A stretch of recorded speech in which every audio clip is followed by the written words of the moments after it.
Bonsoir peuple de Dieu, j'espère que vous allez bien.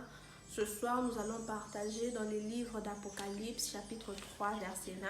J'ai lu au nom de Jésus. Voici, je me tiens à la porte et je frappe. Si quelqu'un entend ma voix et ouvre la porte, j'entrerai chez lui, je souperai avec lui et lui avec moi. Dans ces passages, la Bible nous fait comprendre que Dieu, dans la vie d'une personne, il ne s'impose pas. Dieu, dans la vie d'une personne, il se propose. Nous allons lire les livres de Deutéronome, chapitre 30, verset 15. Vois, je mets aujourd'hui devant toi la vie et le bien, la mort et le mal. Déjà, il faudrait savoir une chose, que lorsque nous acceptons de recevoir Jésus dans notre vie, lorsque nous acceptons d'ouvrir la porte à Dieu dans notre vie, c'est alors que nous recevons la vie.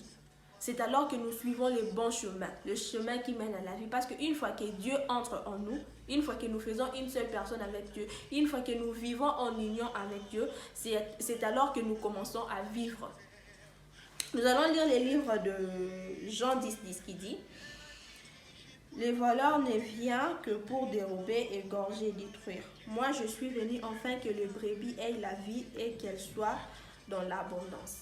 La personne qui apporte la vie dans la vie d'une personne, eh bien, c'est Jésus. Ce n'est que Dieu qui peut t'apporter la vie. Ce n'est que Dieu qui peut permettre à ce que tu puisses vivre éternellement ou même là présentement. Il y a de ces gens-là qui disent que moi je ne peux pas recevoir Jésus, ou soit qui refusent d'écouter la voix de Dieu tout simplement parce qu'ils se disent que une fois que je reçois Jésus dans ma vie, ou bien une fois que j'ouvre la porte à Jésus d'entrer dans ma vie, je suis en train de me bloquer. Il y a certaines choses que je faisais avant que je ne pourrais plus faire. On oublie une chose, que la personne qui permet même à ce que nous puissions vivre, ce n'est pas parce que nous sortons, ce n'est pas parce que nous faisons des choses, ce n'est pas parce que nous sommes forts, parce que nous sommes en bonne santé, mais la seule personne qui fait en sorte que nous puissions vivre, eh bien c'est Jésus. C'est la seule personne qui nous donne la vie tous les jours. Et même après, c'est la seule personne qui permettra à ce que nous puissions vivre éternellement. C'est Jésus, ce n'est que lui. Alors, lorsque nous entendons sa voix, nous refusons d'ouvrir la porte de notre cœur. Nous refusons de l'écouter, de le recevoir. Tout simplement parce qu'on s'est dit, une fois que j'ai Jésus dans ma vie, je ne pourrai plus avoir une vie d'ambiance. Soit. Une fois que j'ai Jésus dans ma vie, je ne pourrai plus être libre.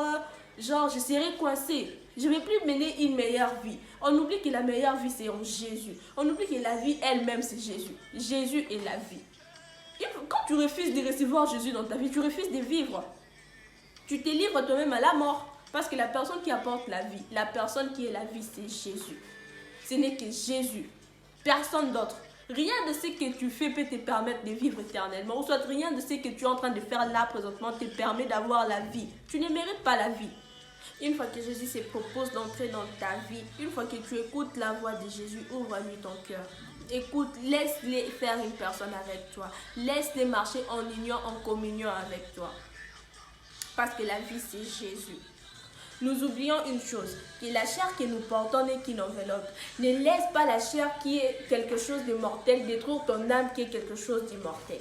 Accepte Jésus dans ta vie. Laisse-le faire partie de ta vie. Alors que Dieu vous bénisse abondamment.